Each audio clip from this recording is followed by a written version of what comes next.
For this next session of the Living Longer Fellowship, I think we have a terrific example of the power of serendipity, because when I started planning the schedule for this particular conversation, I just typed in older workers, older demographic, and just a combination of words. And I had no idea, I was not aware that a book called Overtime, America's Aging Workforce and the Future of Working Longer was in the making, was scheduled to be published sometime in the fall. But up pops, the first picture I saw was of Beth Truesdale.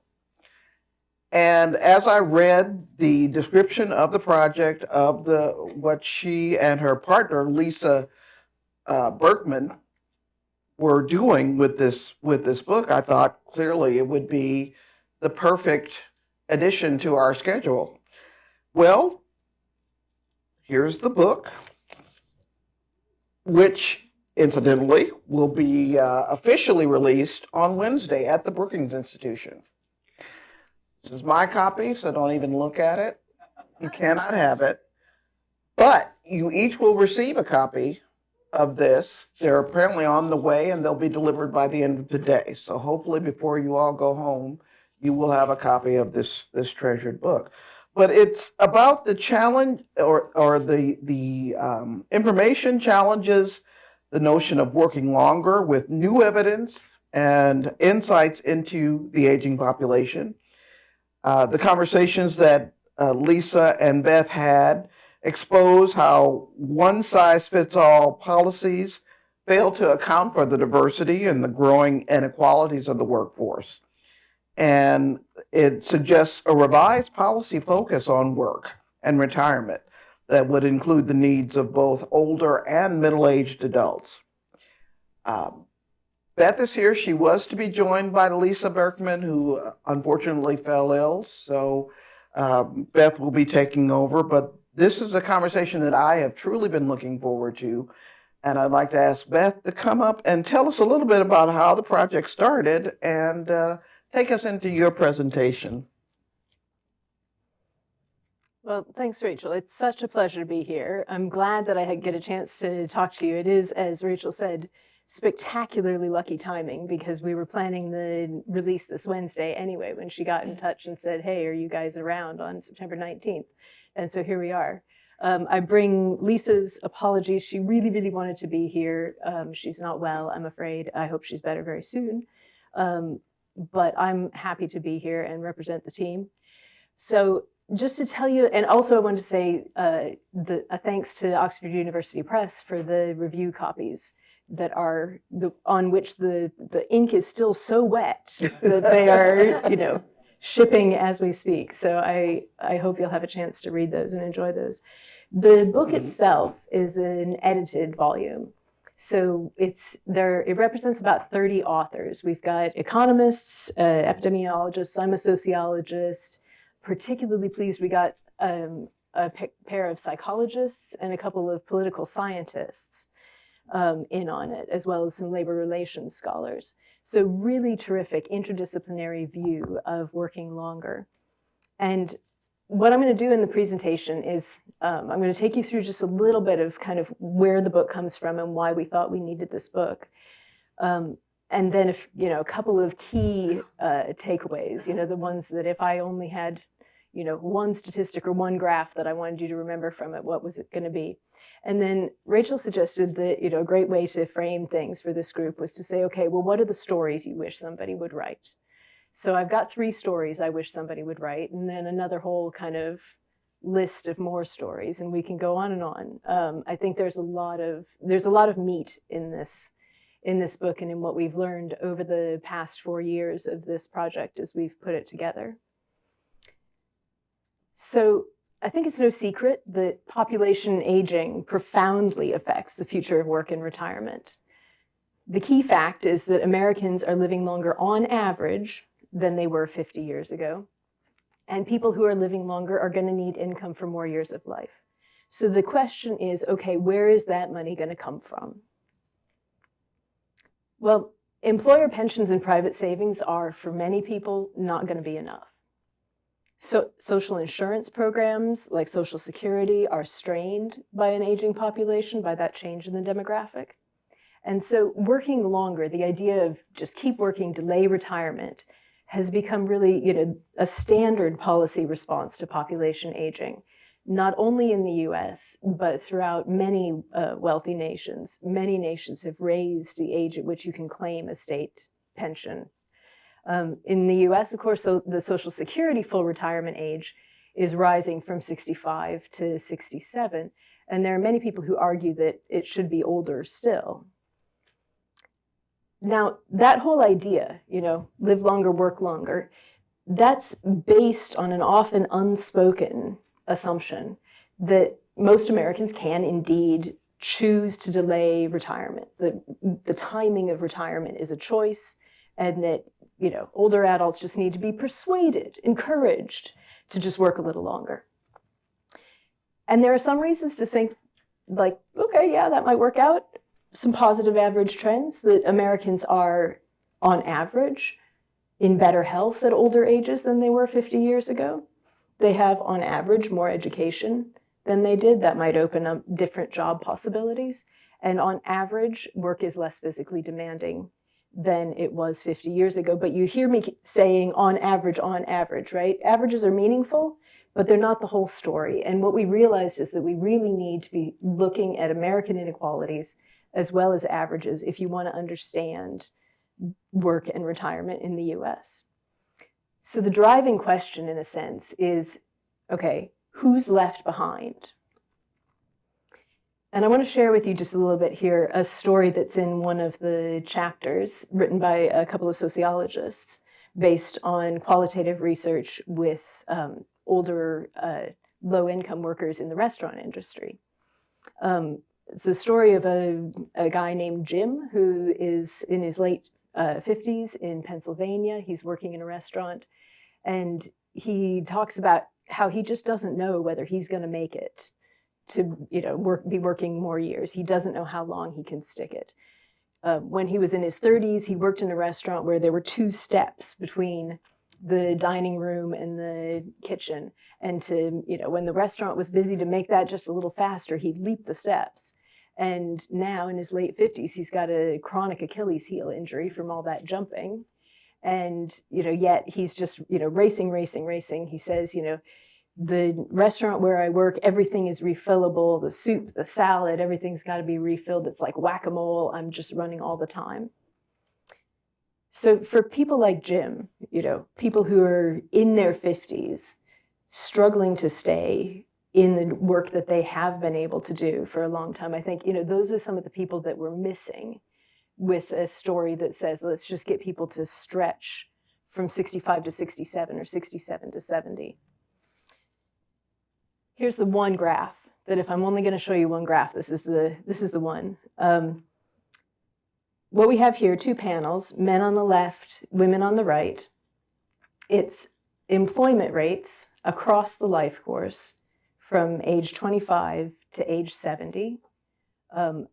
You can see, and it's broken down by education level. So you can see the top line is for college graduates, the middle line for people with a high school diploma, and the bottom one for people who have less than a high school degree. And for me, there's 2 things that are really, really striking about this graph. One is the large inequalities in employment rates by education that you see for both men and women across the whole life course. Gaps by 20 percentage points or more in terms of who's actually got a job, who's actually able to work. The second thing, though, is you see those gray bands between age 50 and 60, and you see how fast the employment rates drop off between ages 50 and 60, and not only for the disadvantaged groups.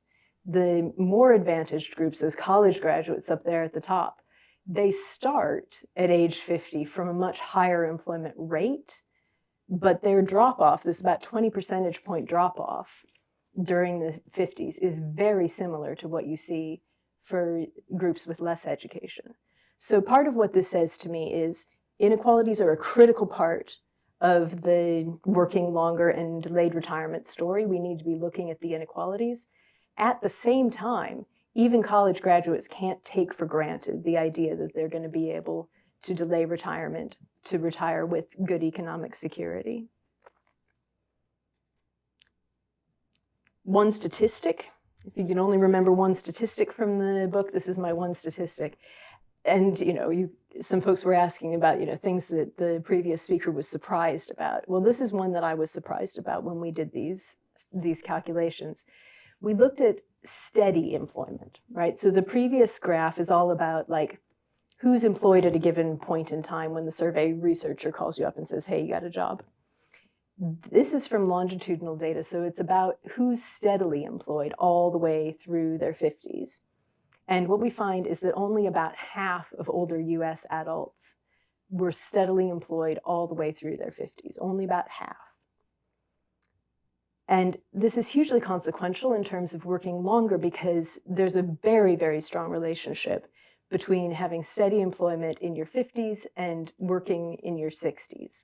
About 80% of people who were steadily employed all the way through their 50s are still working at some point between 62 and 66. For people whose employment was intermittent during their 50s, the figure falls to around 35%. So a big part of what we're saying with this book is that delayed retirement is not feasible for everyone, that promoting longer working lives as the main response to population aging really leaves behind those who struggle to maintain paid employment into their mid-60s or beyond. And part of what the book does is it goes through many of the reasons and investigates some of the different reasons that people leave the labor force early. Poor health, caregiving responsibilities, unstable employment, age discrimination, difficult local labor markets. What do you do if you're living in a place where there are just not jobs that are a good fit for you? And the effects of unexpected shocks like COVID, climate change could be another one. So overall, I think demographic changes are inevitable, right? Our aging population, that's baked in at this point. But our policy responses to that are a choice. One of the things that we've really learned doing this and that's really struck us is the way that labor force policy and retirement policy are two sides of the same coin, and I'll talk a little bit more about that later on. Second is that this point that social inequalities in work and in retirement are very large, but problems stretch far up the SES distribution. For me, that's a really important part. I would hate for people to walk away from me saying, oh, inequalities are very important, with the idea that this is only a problem for disadvantaged groups. This is a very widespread problem across American society. And the third is we're looking at the wrong ages. So when we're thinking about delayed retirement, we need to be thinking about policies that are addressing workers a decade or more before traditional retirement ages, in their 40s and 50s, so that they're in a better position to work longer when they get through their 50s and into their 60s. So I've got three stories. These are I wish somebody would write this story. First one's about the Americans in their 50s, the sort of disappearing workforce. Where are they going? Where are these Americans in their 50s? Why are they not working? One of the problems here is that labor force leavers are pretty much invisible in unemployment statistics that we typically use. So, very often the headlines will be the unemployment rate. The unemployment rate is the percentage of people who tell a survey researcher that they haven't got a job, but they're looking for one, or they want one. And for people in their late 50s, the unemployment rate is typically around 3 or 4%, and that sounds pretty good, right? 3 or 4% of people don't have a job who want one. That's all right. But nearly 30% of people in that age bracket are out of the labor force, meaning that they don't have a job and they're not looking for one. So there's an awful lot of people that we're missing who have already left the labor force by their late 50s. And these are not people who have retired to go and spend more quality time with their yachts, by and large. These are people for whom leaving work in their 50s means having less to live on as they age. I'm giving you this graph again because I love it, and I want you to love it just as much as I do. this huge point. This is the sort of empirical reality that these employment rates drop between ages 50 and 60 for all of these demographic groups. So part of what I'd like to argue for is that we need to correct the mental model of retirement. I think, so often, I certainly started a lot of this work with the sort of idea that retirement is what happens when you work a career job to age 65, you get your gold watch or your chair or whatever, and then you spend the rest of your life golfing or gardening or whatever. And for many, many Americans, that's not the reality. Second point is this point that working longer starts much younger than we might think. It's a problem of the 50s, perhaps even more than it is a problem of the 60s. By age 65, fewer than half of Americans are still working for pay. And only half of Americans, a statistic that is my favorite one, that only half of Americans have steady employment all the way through their 50s. So questions about why Americans retire early. And I'm just going to give you three. There are many, but these are important ones. One is unstable employment coupled with age discrimination. So among workers who lose their jobs in their late 50s or early 60s, only 1 in 10 ever again has a job that pays as well as the one they lost. So for those people, if you lose your job and you're 57, you may find yourself in a very tricky situation. In a hot labor market, you can probably find a job if you want another one, but it may not fit your needs as well as the one that you lost. You may end up, with less pay, fewer benefits, something that's not as good a fit. And more than half of retirees, people who are retired now, say that they were forced or partly forced to retire. Those numbers are actually from data collected before the pandemic.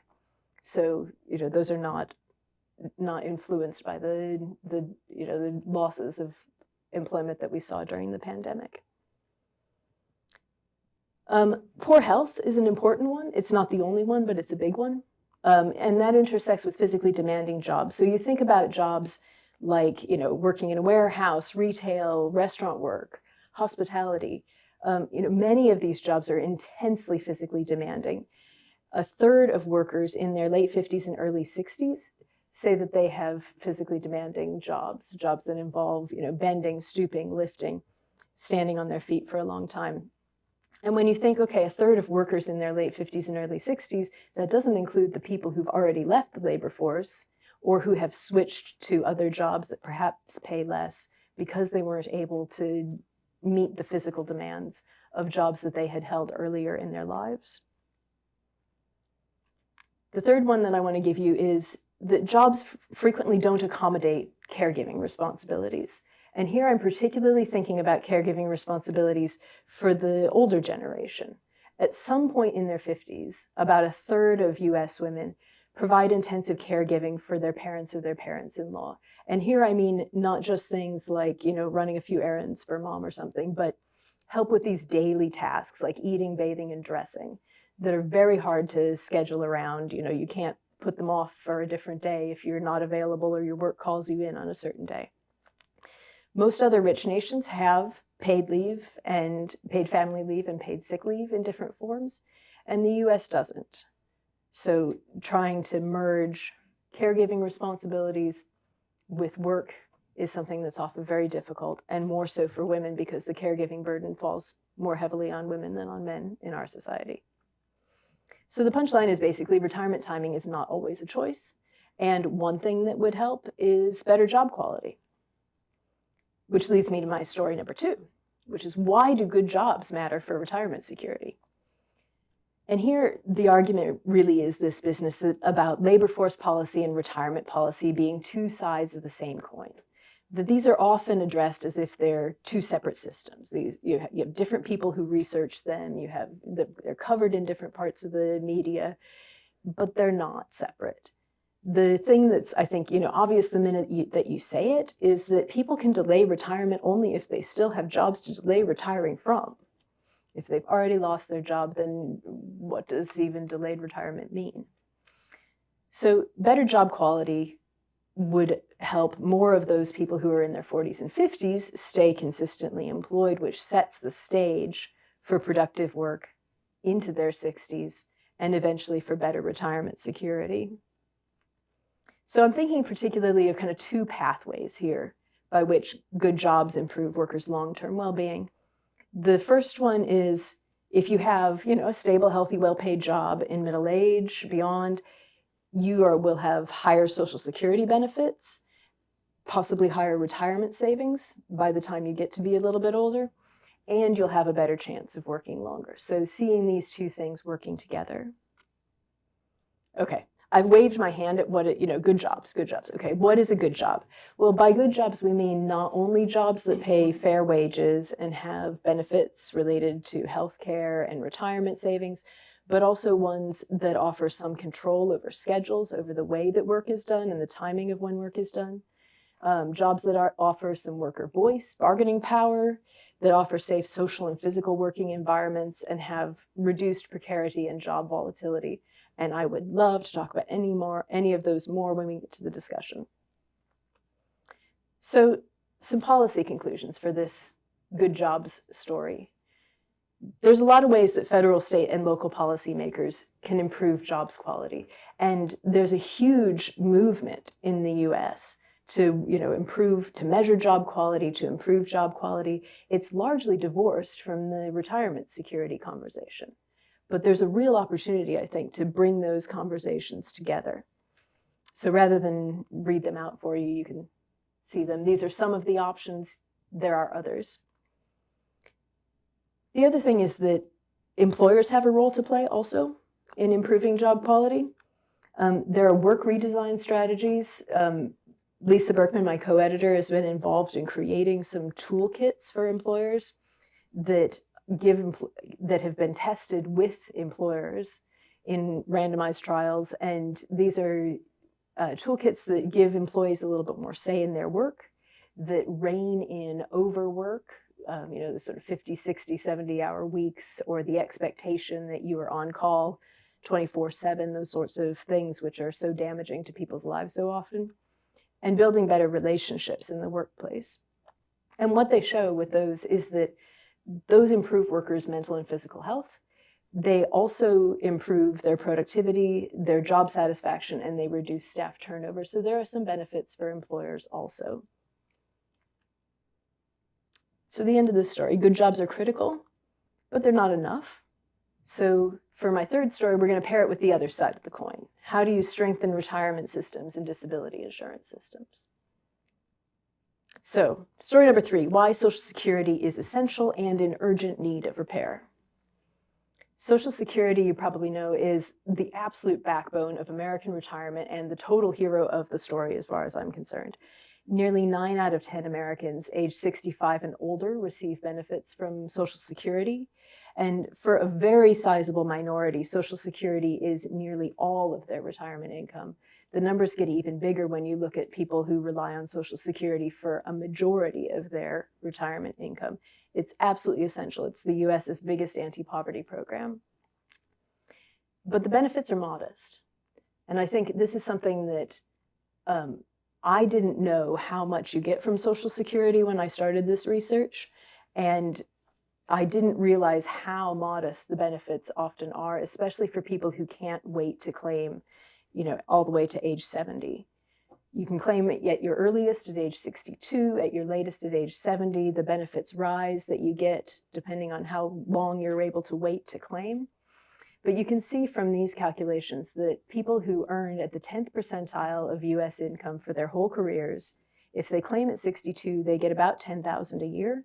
If they can wait till age 70, it's coming up on $20,000 a year. For people who earned at the mean of US income all their careers, if you claim at 62, it's about $20,000 a year. If you claim at 67, it's $35,000, $38,000 in that neighborhood. And these are really best case scenarios, these numbers, because these assume that you have worked steadily every year, at the same income. They don't take into account people's real lives in which they take some time out for caregiving, for managing health crises, for dealing with a job separation, all those sorts of things.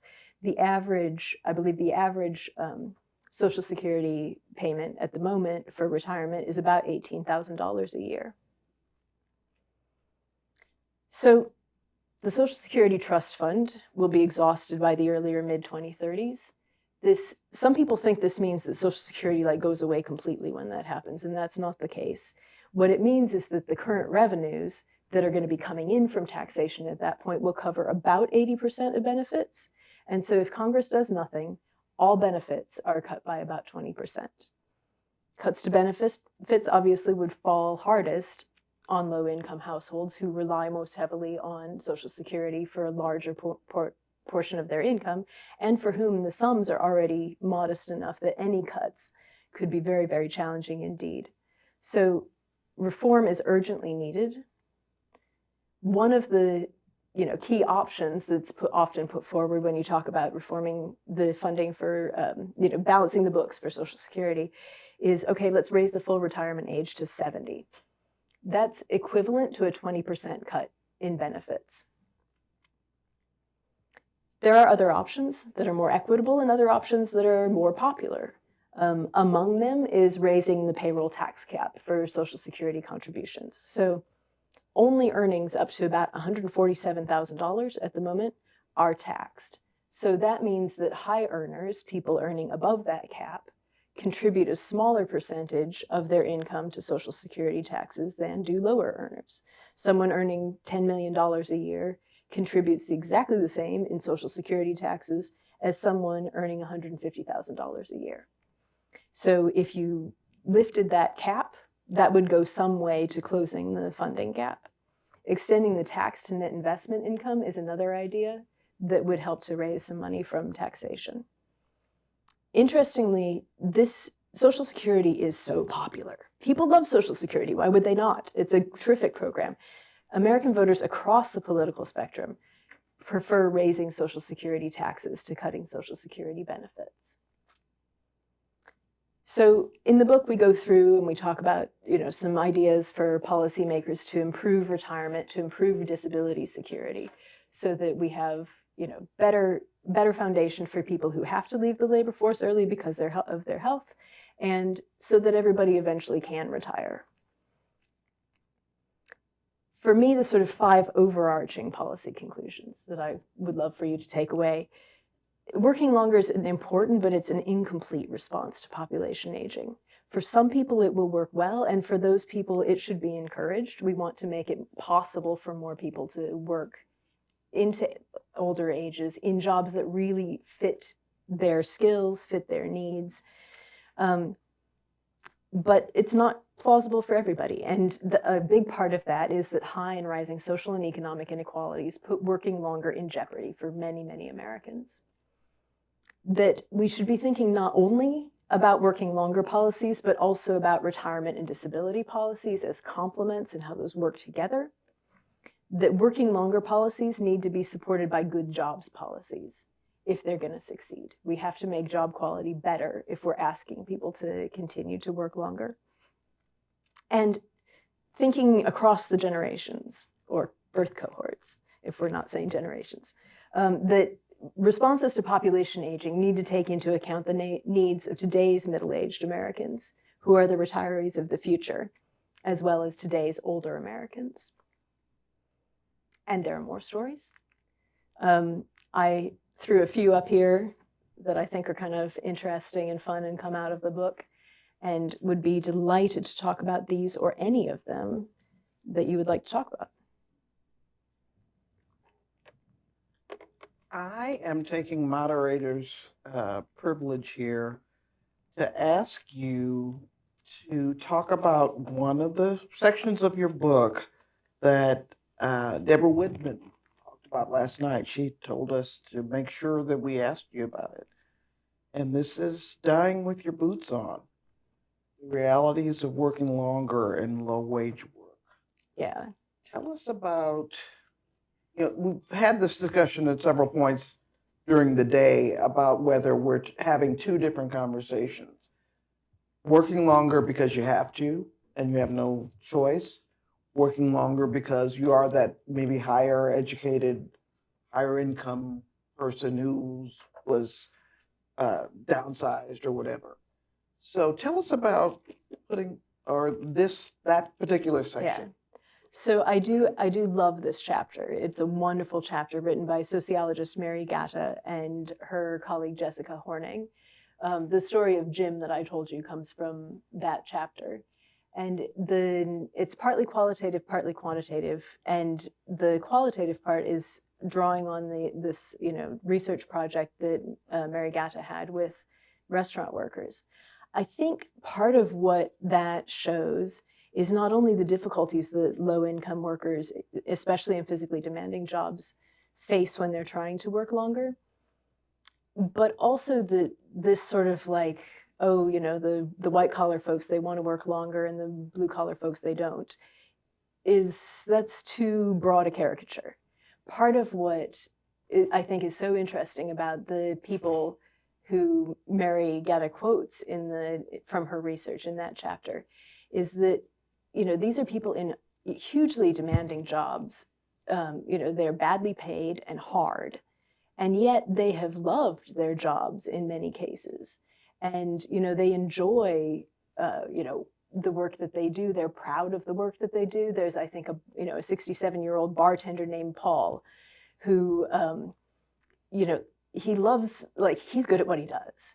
He's a showman. He likes the sort of social aspect of, being able to put on a show and do this. But he faces, age discrimination where people don't want the old guy for the bartender. They want the young person. So, the challenges of staying employed, I think, are, similar but different across occupations and socioeconomic levels. But I think it's an important point to say that it's not just, that people have hard jobs and they want to get out of them or that they choose to leave. And so this question of who has to work longer and who wants to work longer, it's more subtle than that. And it's often both, right? People want to work longer in a job that meets their needs. There are many people who would wish to continue to work for pay if they had access to a job that they were good at, that paid them reasonable money, that had reasonable benefits, that allowed them to take time off to care for their elderly relatives or for themselves when they have a health shock.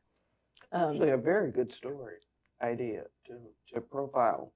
Any other questions? Let's wait for the mic and start with.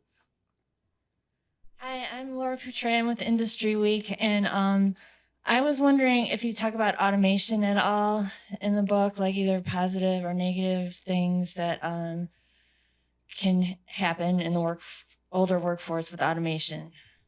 Yeah, that's a terrific question. So the chapter I'm going to refer you to there is one by Richard Freeman, who's an economist at Harvard, and he talks about preparing for the expected unexpected, these shocks that we know are coming down the line.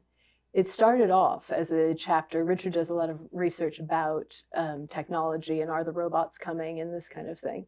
And it started off as a chapter about technology, and then we had COVID.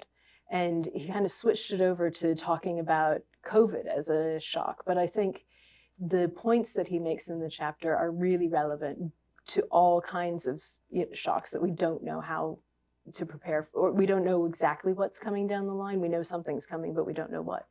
Technology, future pandemics, climate change, the three big ones, I think. And a lot of what he talks about in that chapter is making systems more resilient, more flexible, building some slack into the systems so that there are better ways to cope with the advent of those kinds of things.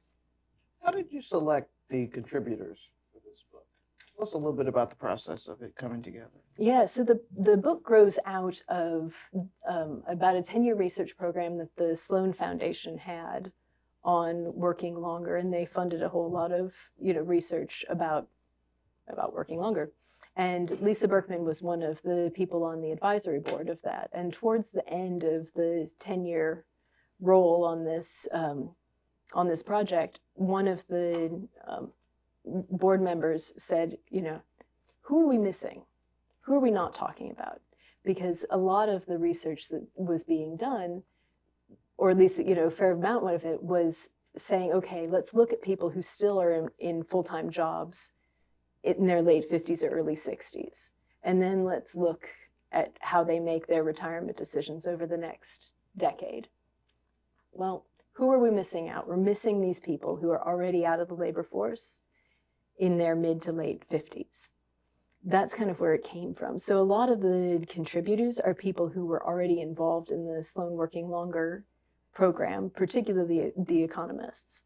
But what we did that I'm really proud of is, to recruit a more diverse bunch of contributors in terms of the disciplines and perspectives that they come from.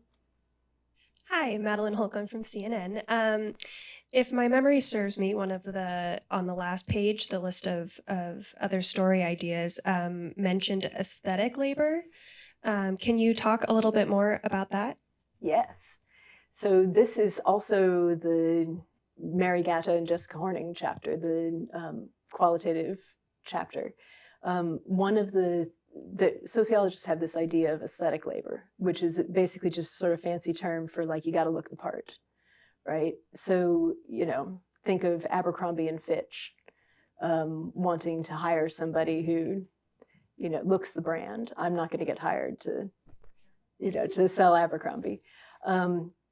But, part of what happens is that, for example, especially for women, this is a problem where, gender and age intersect. And I know you guys are talking about intersectionality. The sort of intersection of these categories is all over the Working Longer story. For the bartender who was told that at age 35 that she was too old already, and for women who are moved in the restaurant industry, the better paying jobs are front of house. The ones that are back of house are less well paid, but as women get older, they tend to be shunted towards back of house roles because they don't look the part. So that, age discrimination on the basis of appearance and, the sort of looking the part, the aesthetic labor that people are expected to provide, and the way that creates greater difficulties, especially for women in staying employed as they age. Hey, I'm Ann Turgeson at the Wall Street Journal, and I'm wondering if there's like a foreign country that you can think of that has kind of interesting, intriguing, helpful ideas for solving some of these problems, working longer, because, obviously governments have an interest in having people work longer. Yeah. So there's a chapter in the book. There's an app for that. There's an answer. There's a chapter in the book by Peter Berg and Matt Pitchek, which is about how employers respond to an older workforce, or really how they don't respond to an older workforce, as it turns out. And they do some comparisons of the US and Germany. It's a mix of qualitative and quantitative evidence. They go and interview people at manufacturing firms and talk to them about how they are responding or not responding.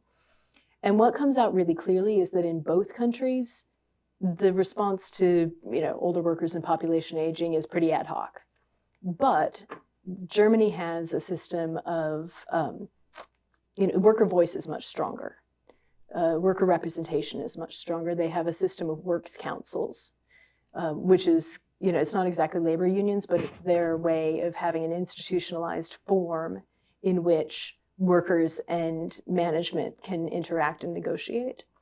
And part of what they show is that, the way that those works councils have advocated for things like phased retirement or, other kind of age-related policies is, potentially a real help for older workers. And so I think for me, the lesson there is, worker voice matters so much.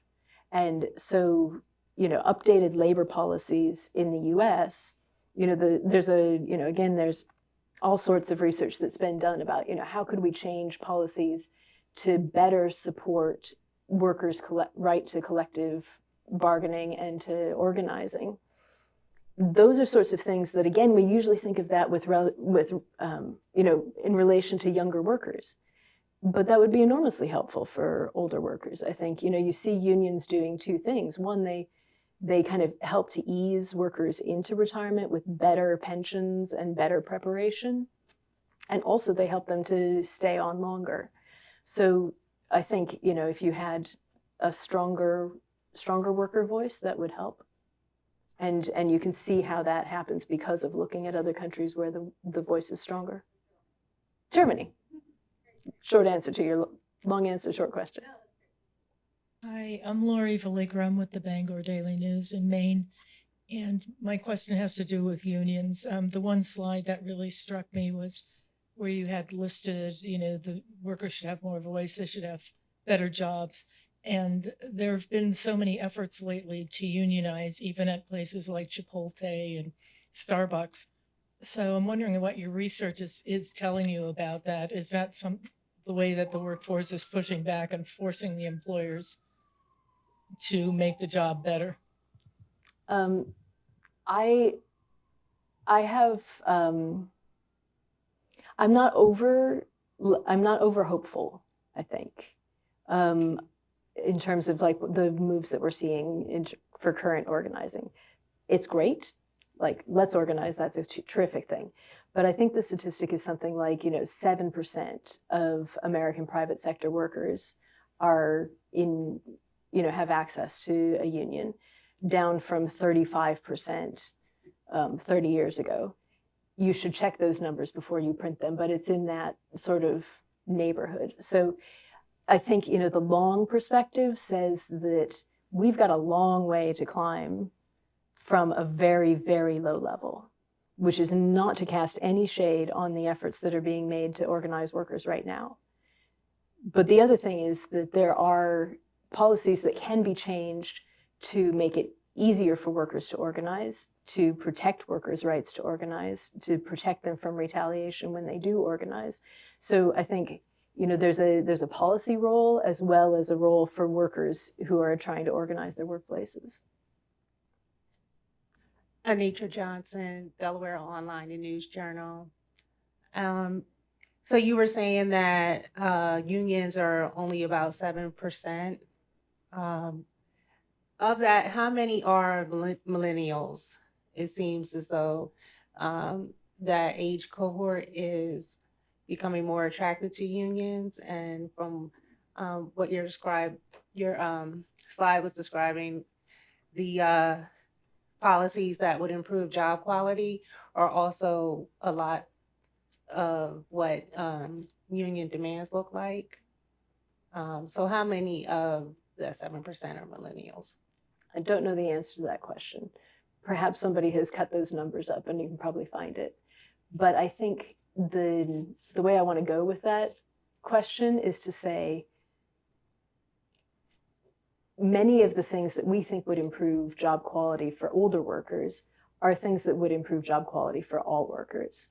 For me, that's been a really important learning part of the whole book project, because I think we started off with the notion that older workers have special needs, right? That you should, you know, have policies that cater for the needs of older workers. And in many ways, that's a direction that the Working Longer conversation has gone.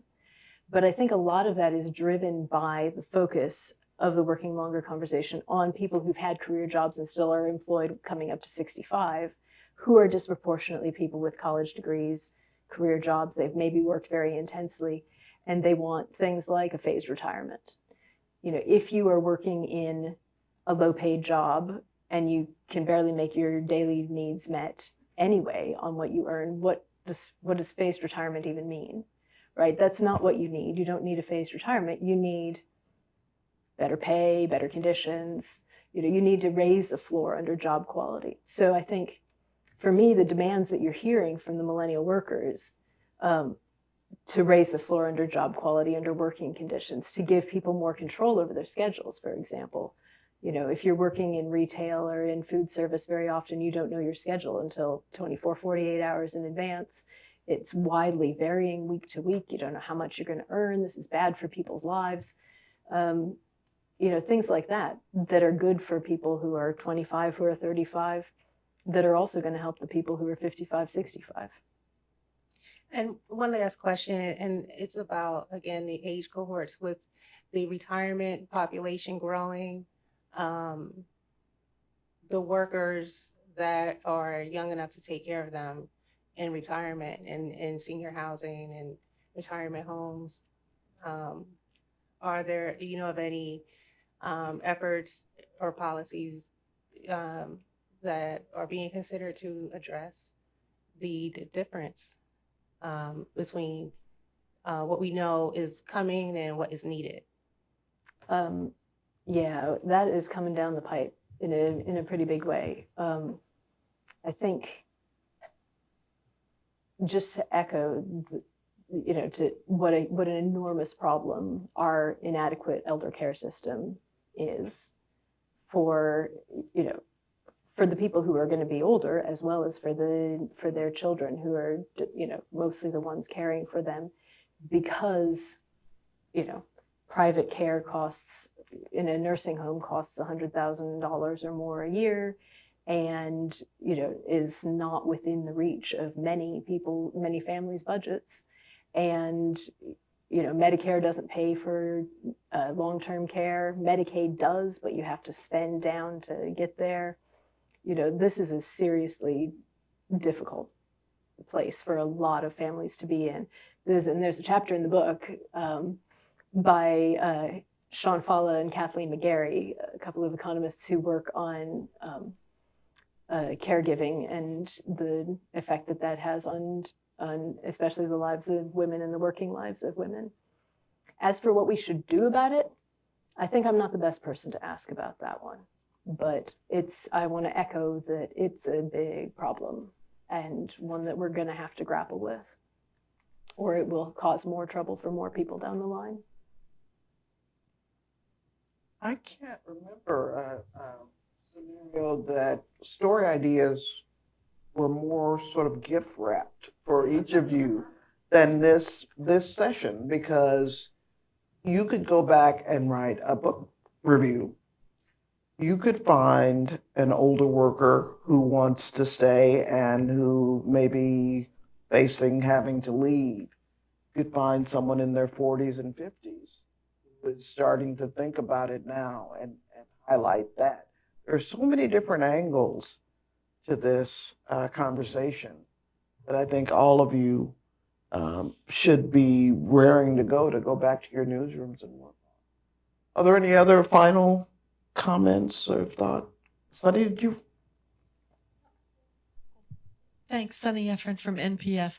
I'm curious about your views about how the pandemic, particularly the decline in life expectancy, the fact that we've lost over 1 million people, most of them older, people of color, but a lot of them just older, affects the picture, and the degree to which we've kind of accepted the pandemic because we see that, we can't take care of people. And there's sort of I hate to say it, there's kind of like an eugenics overtone to, there's a natural culling, quote unquote. And Deb Whitman talked about this a little bit last night, like the discussions about, older people should just, sacrifice for the good of the economy and their grandchildren. And so it's like, okay, so could you talk about it demographically and also culturally?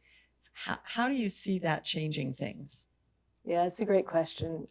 Certainly there were some ugly ideas that got some airplay.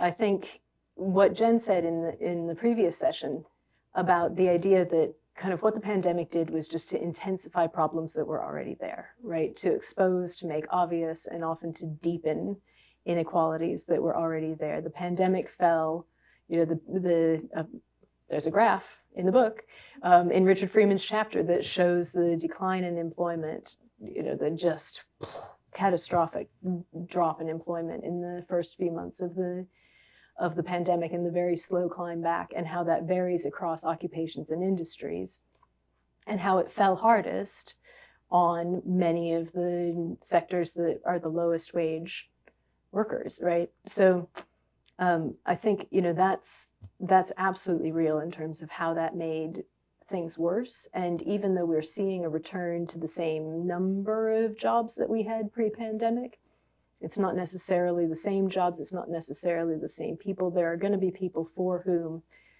having fallen out of work during the pandemic is going to affect the whole rest of their lives.